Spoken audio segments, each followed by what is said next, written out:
오늘 함께 묵상할 말씀은 마가복음 9장 30절에서 37절까지의 말씀입니다. 사람은 누구나 크고 싶고 높아지고 싶고 영향력을 갖고 싶어 합니다. 그래야 무시당하지 않고 사람들에게 인정받고 산다고 생각합니다. 그래서 제자들도 서로 누가 크냐로 다투었습니다. 그러나 주님의 마음은 큰 곳에 있지 않고 낮은 곳에 있었습니다. 그래서 30절, 그곳을 떠나 갈릴리 가운데로 지날새 예수께서 아무에게도 알리고자 아니하시니, 예수께서 의도적으로 사람들의 관심을 피하십니다. 사람들은 기적을 원했지만 주님은 십자가를 준비하고 계셨기 때문입니다. 우리도 신앙생활을 하다 보면 보여지는 은혜와 열매에 관심이 쏠릴 때가 많습니다. 그러나 하나님은 때론 우리를 조용한 자리로 이끄셔서 십자가를 깊이 배우게 하시고 십자가를 준비하게 하십니다. 그러므로 하나님이 나를 아무도 알지 못하는 조용한 자리로 이끄실 때 순종해야 합니다. 주님을 독대해야 합니다. 30절, 이는 제자들을 가르치시며 또 인자가 사람들의 손에 넘겨져 죽임을 당하고 죽은 지 3일 만에 살아나리라는 것을 말씀하셨기 때문이더라. 예수님은 이미 여러 번 십자가 말씀을 하셨습니다. 그런데 또 십자가 죽음에 대해 말씀하십니다. 지금 당장 깨닫지 못하더라도 후에 성령께서 깨닫게 하실 때가 있기 때문에 그렇습니다. 아, 주님이 이미 말씀하셨구나. 그때 하셨던 말씀이 이 말씀이셨구나. 이런 때가 오기에 주님이 여러 번 말씀하신 것입니다. 그래서 매일매일 신실하게 말씀을 읽고 묵상하는 것입니다. 그러면 성령께서 주님의 말씀을 생각나게 하실 때가 있습니다. 이렇게 우리는 당장이 아니더라도 순간순간 깨닫게 하시는 성령의 인도하심을 받고 살아가는 것입니다. 그러므로 지금 다 깨닫지 못하더라도 말씀을 가볍게 여겨서는 안 됩니다. 이해되지 않는다고 순종도 멈춰서는 안 됩니다. 32절, 그러나 제자들은 이 말씀을 깨닫지 못하고 묻기도 두려워하더라. 예수께서 고난과 죽음에 대해 말씀하셨을 때 제자들이 묻기도 두려워했다고 말합니다.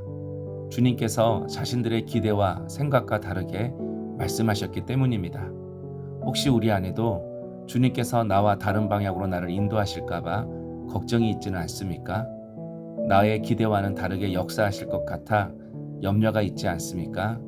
그러나 주님의 인도하심이 가장 선한 길입니다. 주님의 뜻이 가장 좋은 길입니다. 그러므로 어떤 상황에도 실망치 말아야 합니다. 끝까지 가봐야 합니다. 그래서 십자가의 삶이 최후 승리임을 경험해야 합니다. 33절 34절, 가버나움에 이르러 집에 계실새 제자들에게 물으시되 너희가 길에서 서로 토론한 것이 무엇이냐 하시되, 그들이 잠잠하니 이는 길에서 서로 누가 크냐 하고 쟁론하였습니다. 예수님은 십자가를 말씀하셨지만 제자들은 누가 크냐로 길에서 다투고 있었습니다. 사실 제자들은 모든 것을 버리고 예수님을 따른 사람들입니다. 배도 버렸고 직업도 버렸고 삶의 방향도 바꾸었습니다. 그런데 왜 여전히 누가 크냐를 다투고 있었을까요? 겉으로는 많은 것을 버렸지만 마음속 나는 아직 그대로였기 때문입니다. 더 인정받고 싶고 더 중요한 사람이 되고 싶고 남들보다 뒤로 밀리고 싶지 않은 마음이 아직 남아 있었습니다. 한마디로 내가 죽지 않은 것입니다. 우리도 내가 죽지 않으면 항상 육신의 생각을 합니다. 육신의 생각은 단순히 세상적인 생각이 아닙니다. 하나님의 뜻보다 나를 먼저 두는 생각입니다. 겉으로는 주님을 위한다고 말하지만 속에서는 내 자리, 내 체면, 내 만족을 먼저 계산하는 것입니다. 주님은 십자가를 향해 가시는데 나는 여전히 왕자를 꿈꾸고 있는 상태입니다. 이것이 육신의 생각입니다. 육신의 생각은 교회 밖에서만 나타나는 것이 아닙니다. 오히려 신앙 안에서 더 교묘하게 드러납니다. 봉사하면서도 인정받기를 원하고, 헌신하면서도 비교하고, 기도하면서도 내 뜻이 이루어지기를 붙들고, 겉모습은 신앙인인데 중심에는 여전히 나가 앉아 있습니다. 그래서 성경은 육신의 생각이 하나님과 원수가 된다고 말합니다. 왜냐하면 방향이 다르기 때문입니다. 하나님은 낮아지라고 하시는데 육신은 높아지라고 말합니다. 하나님은 죽으라고 하시는데 육신은 살라고 소리칩니다. 하나님은 섬기라고 하시는데 육신은 인정받으라고 속상입니다. 이 둘은 함께 갈 수 없습니다. 결국 문제는 환경이 아니라 나입니다. 상황이 아니라 내 자아입니다. 내가 죽지 않으면 예수님 곁에 있어도 여전히 누가 크냐를 다투게 됩니다. 그래서 35절 예수께 앉으사 12 제자를 불러 이르시되 누구든지 첫째가 되고자 하면 무사람의 끝이 되며 무사람을 섬기는 자가 되어야 하리라 하시고, 주님은 섬기는 자가 첫째가 되는 사람이라고 하십니다. 내 생각을 내려놓고 내 자리를 포기하고 내 자존심을 십자가에 못 박고 주님이 보내시는 자리, 사람들이 피하고 싶어하는 자리, 알아주지 않는 자리로 내려갈 때 그 사람이 하나님 나라에서 첫째라고 하십니다. 여기서 첫째가 된다는 것은 큰 사람이 된다는 뜻이 아닙니다. 높은 자리에 오른다는 뜻도 아닙니다.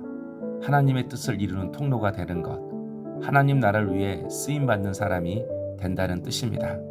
세상에서 높아지는 것이 아니라 하나님 손에 붙들린 사람이 되는 것, 그것이 주님이 말씀하신 첫째입니다. 그래서 예수님이 37절에서 어린아이를 영접하는 것이 곧 나를 영접하는 것이라고 말씀하셨습니다. 성도 여러분, 우리는 큰 일을 하려다 작은 일을 놓칩니다. 그러나 하나님 나라는 작은 자리에서 시작됩니다. 아이 하나를 품는 자리, 아무도 알아주지 않는 자리, 내 자존심이 내려가는 자리, 그 자리가 바로 예수님을 영접하는 자리입니다. 오늘 하루 예수님을 만나고 싶다면 작은 자 곁으로 내려가십시오. 그곳에서 주님이 기다리고 계십니다. 적용 질문입니다. 오늘 내가 예수의 이름으로 영접해야 할 작고 연약한 사람은 누구입니까? 기도하겠습니다. 주님, 누가 크냐로 다투는 우리의 마음을 십자가 앞에 내려놓게 하옵소서. 작은 자를 주님의 이름으로 품으며 섬김의 자리로 내려가게 하옵소서. 우리 삶이 하나님 나라를 이루는 도구로 쓰임받게 하옵소서. 예수님의 이름으로 기도하옵나이다. 아멘.